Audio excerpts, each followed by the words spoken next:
Sup, it's Toadjohn99, and right now we're going to be doing a tier list. A lot of people have been thinking about who's the best character, who should I play, and who should I, body some kids with. Now, in this, we're going to be doing the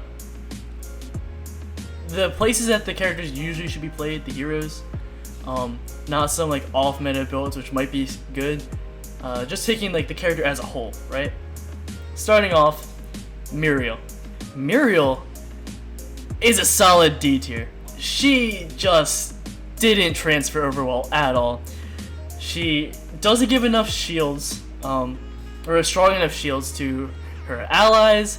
Her teleport, while it's good, it really doesn't do much. Like you're not winning an engagement off of a Muriel teleport. You're maybe saving an ally, but the impact isn't there, And then early game laning, she just doesn't do enough. Yeah, she has a long range poke, but she doesn't have hard CC except for a very short route. She doesn't have the sustain, like the constant sustain in terms of healing that like Narbash has. She's just in this weird spot where you can kind of react and like shield someone from damage, but a lot of people aren't really doing that effectively to the point where I can say that she's above a D tier. That's where I stand on her. She may climb higher in the future, but I just need to see it first. Next, we're going into Greystone. Greystone is a weird pick for me, but I would say that they're right now at C tier. They're still a good tank. You still do a lot of damage to Greystone, but he still falls into a lot of the pitfalls that you had in Paragon, where he's a good split pusher, but in team fights, unless you're putting damage, you're not really going to be doing much. Doesn't have hard CC. The deflect doesn't really do much. And in a team fight, except for being a damage sponge or dealing damage, you go one or the other, you get killed really fast, or you just are there, right? Not a lot of huge impact potential or play potential by Greystone. Just a good solid offlaner that can split push, and he does that very well, don't get me wrong. You can have some great Greystones, but he, over the rest of the cast, just doesn't do enough for him. Sticking him in C tier, changed my mind. Let's go into the next one, Khaimera. Khaimera is amazing if you're just starting out the game, but I personally think he's a C tier. He just fought, like, if you ever played Paragon, he had one main weakness was he has no escape options. You go in, you either win the fight or you lose. You're not really getting out. And he falls in the same traps as he does in Fault. Now, at lower elos, you will still find a lot of success with him. People aren't really having the spatial awareness to like know where he is on the map, be able to stop ganks, ward correctly. So you're going to find a lot of success with Khaimera, because he is a really good scaled character that can like kind of steamroll. But once you get to the higher elos, or like people start getting used to fighting him, he's gonna fall off. You're just gonna hard CC him, you're gonna focus him down, he can't escape, make sure he doesn't get an early lead, and then he's just kind of there. He doesn't take objectives very well by himself, especially early game. He needs to be fed. He can't really solo or prime anymore because of the insane damage that he does now. The best you can do is take Raptors by yourself, but a lot of other characters in the game can do that right now.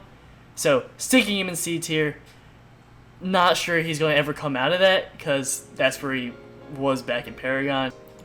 Countess, I'd say, is an A tier. Now, here's the reason for it. If you're a good Countess, you can drop kids. You can go in, teleport, shadow slip, do your spin, do your dark wave, ult them, all this stuff, and deal tons of damage. She is the best assassin right now, in my opinion, in this game. And she was one of the best characters in Paragon, and is now one of the best characters in Fault. She does have some mana limitations, but you can get over that pretty easily. And once you start, rolling, you're amazing. Especially if you build her in jungle and give her a lot of movement, then she can go around the map really fast, be able to get objectives, be able to kill characters, just keep getting those favorite points, and it'll make her an unstoppable force. I've been bodied by some Countesses, and I've also played with some amazing Countesses on my team that just win the game hands down. I love this character. She's so fun to play, and she has a lot of like juking outplay potential. That's why I think she's A tier. Then we go into Sparrow. I'm gonna get a lot of heat from this. I'm gonna get tons of heat from this. I think she's B tier. And of all the carries in the game right now, I think she is by far the worst.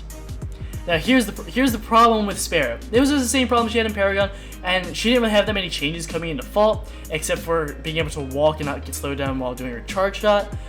But she gets jumped on, CC, like everything under the book early game in order to make sure she doesn't hyper carry late game. She's very easy, unless you play her super defensively, to just completely stall her out to where your carry can win, and then just roll her the rest of the game.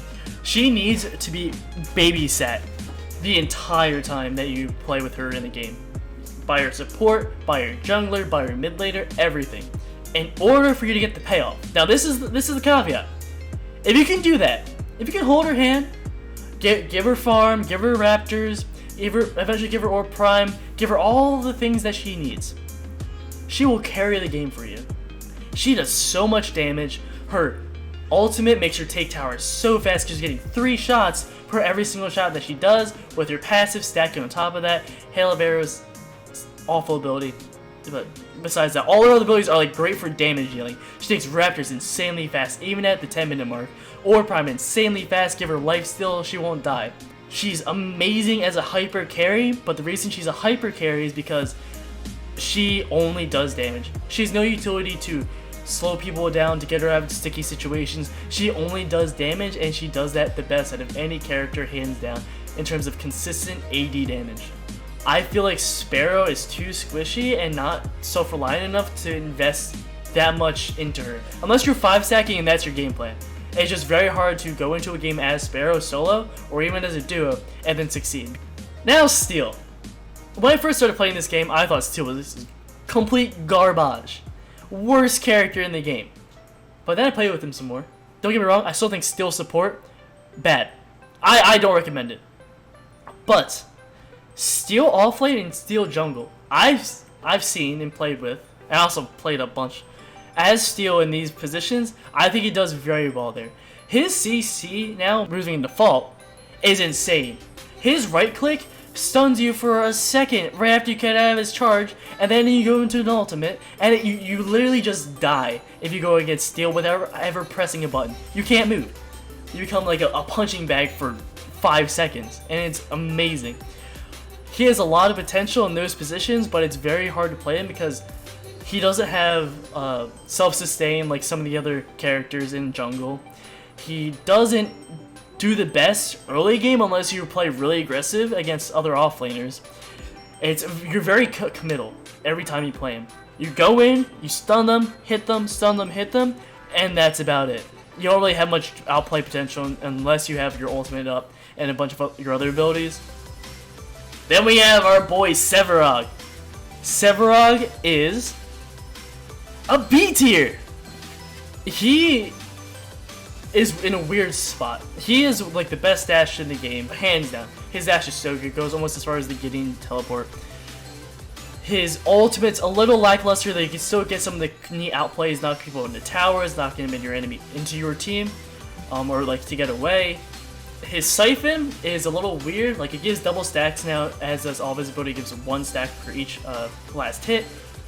It's a little bit harder to scale now, but you can still do it, and then you still end up doing a lot of damage. He is a threat, but I feel some of the other characters in the game right now do a bit more than Sevarog. You know, I love Sevarog. He's one of my favorite characters to play, but I just don't. He doesn't have the sauce. He just needs a little bit of retuning, maybe with his ult doing a little bit more, maybe the stacks being a little more impactful. I don't know. He feels a little weak, but not so bad that I put him with some of the other characters. So sticking him in the middle of the pack for right now. Hopefully he gets better because I want my boys to have to come back swinging. Then we got Gideon. Gideon is like top A tier, 100%. Gideon has so many tools moving into this game that are just so good. Like his meteor does insane amounts of damage. The change to his weaken ability, now that is a skill shot, it deals a ton of damage now, and it slows. Like his entire kit just feels so good right now. The only reason I would not put him up in S tier is because his ultimate. You can still get some cool out plays with people grouping up under his ultimate. He gets shields from it now, which is pretty cool depending on how many people are under it. But it doesn't have that zest. It doesn't pull enough. It doesn't deal enough damage. It's just very lackluster for an ultimate. So that's the one thing holding him back right now. They fixed that. I see Gideon being solid S tier in the mid lane. Then we got Kwang. Kwang is, I would say, bottom of A tier. No, around here, yeah. You can build him as a bruiser in the off lane. You can build him as more of an assassin type, being like full-on caster, just poking with your sword. Amazing changes. I have to give it up to Strange Matter Studios for the changes they did to this character. I love his E. Something like Force Palpatine lightning hands for a second. So cool. And that change to your sword from where you are, just like a great change instead of it being a like strict passive. Now it's more of an active kind of feel to it. And his lightning is good, his ult's good, being able to teleport anywhere on the map just based on where your sword is. His has a lot of outplay potential and does insane damage with poke. He does run into issues where he's low on mana or he's like out of cooldowns, because he does have some pretty long cooldowns compared to some of the other cast members. But I still think he does really well for an offlaner, and you can even play him jungle and find a lot of success there. Then we got Murdock.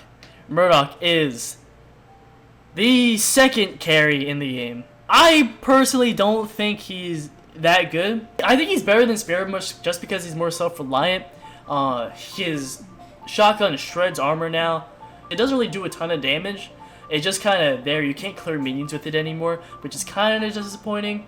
But it still does a really good job at what it's meant to do. His mines don't stun anymore unless you knock people into them with your shield. They just do a little bit of a slow. All around, he's better because he's more self-reliant. He can get out of sticky situations with his mines, with his shield. And he also has his long arm of the law, which is just an amazing thing to close gaps. Although I wish it did a tiny bit more damage. But you can still dominate with Murdock as a carry. His passive works really well with more bursty characters early game.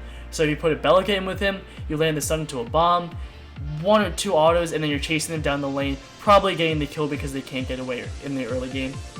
All around, solid character, but I don't think he's the best in the game right now. I'm holding off for 2 more after this. Narbash.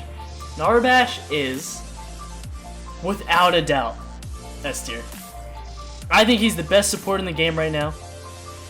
His thunk is insane. It goes fast, it hits hard, it's an amazing CC, gives him a bit more range, especially for being a melee character, where you don't have to constantly pressure and apply poke from close up, especially in the dual lane where you get cheesed out really easily.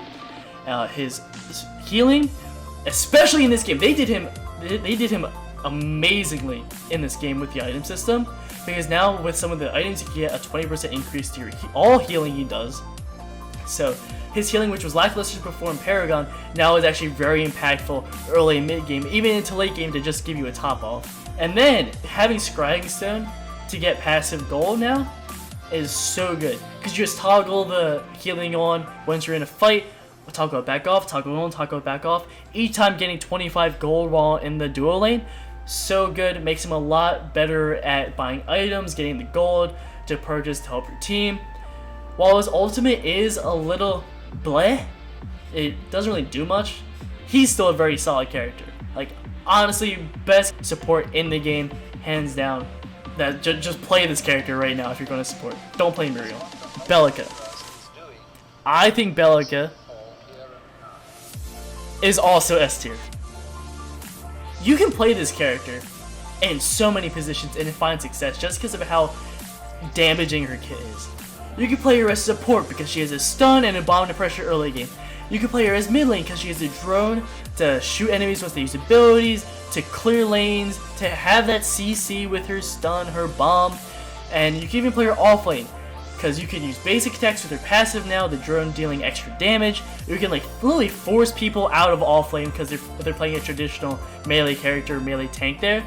And you're so threatening, especially once you get your ult up. Now if you don't know, her ult is still the same as it was in Paragon, where the less mana they have, the more damage it deals off of an already set number. So she's just all around a great character, especially if we're getting off that last minute execute on someone who's running away. Just play this character, please. I've been bodied by a lot of Belicas. I've played as Belica, and she is such a fun character to play, and you'll find success anywhere you play her, except for probably carrying jungle. Still, she's not that level yet. I hope she never is, because that would just be, like, absolutely nutty. TwinBlast. Honestly, one of my favorite characters in the game right now. I think he's S tier. He is the best carry in the game, because the meta right now appears to be very CC and burst dependent, and that's what he has. He has energy damage and both physical damage, which the other two characters don't really have, so if people start building armor, they will still get chunked by one or the other, by either his 3 grenades and then his ultimate, which also gives some energy damage on top with his second hit, or with his just increased attack speed off of his right click. And he has mobility to dodge some of the stronger stuns of the game. You could read a Narbash thunk or a Belica stun and dodge out of the way. And you get his on a 3-second cooldown once you use your ultimate. You could carry without like that great of a support as TwinBlast, more so than you could do with some of the other characters, because he just has an insane kit moving into fall, and I love this character. He's so much fun to play. Definitely pick him up, and that's why I think he's S tier. Last but not least, we have Boris, the new addition coming in with Fault. Now, I think Boris is S tier, 100%. I think he has some of the best potential in the game. Here's why. If you play Boris correctly, even if not correctly, if you just play Boris and do moderately well with him, you'll find success. In jungle or in offlane. His, like, where he sniffs and then, like, gets increased movement speed, insane. Because you just stick on to people, they can't get away. Being able to build up off of last hits on enemies, picking up the canisters, to be able to use your E, which gives you, at least 4 stages of buffs where it's, like, movement speed, attack speed, it just, like, increased lifesteal, because his base lifesteal as his passive. Like, it's just so nutty, all the things this guy has to sustain and then just do insane amounts of damage. And his ultimate executes. It executes no matter what. You could not build any energy damage to increase his execute on his ultimate, and you'll still body kids. Even if it's like a really tanky character. As long as they're under, at max 20%, you're going to kill him. This character is so fun to play. His maul one-shots minions in jungle, even like going into early mid game, and being able to clear your jungle camps that fast is unheard of. Yeah, Countess could do it, but this is like a melee character that can just auto attack and deal so much damage. I love that the fact that they added him in. Great job, Strange Matter Studios. Like, this is such a fun character to play, and it gives me a lot of hope going forward to what they can do as a company, taking the assets of a not released character and still be able to visualize what the original Epic Games had in store for him, and just like adding onto his kit and making sure he works. Great job. My name's Toadjohn99. Check me out on my stream, twitch.tv/Toadjohn99. And yeah, come join, hang out, and play a few games. Love to get you in there. See you guys later. Bye.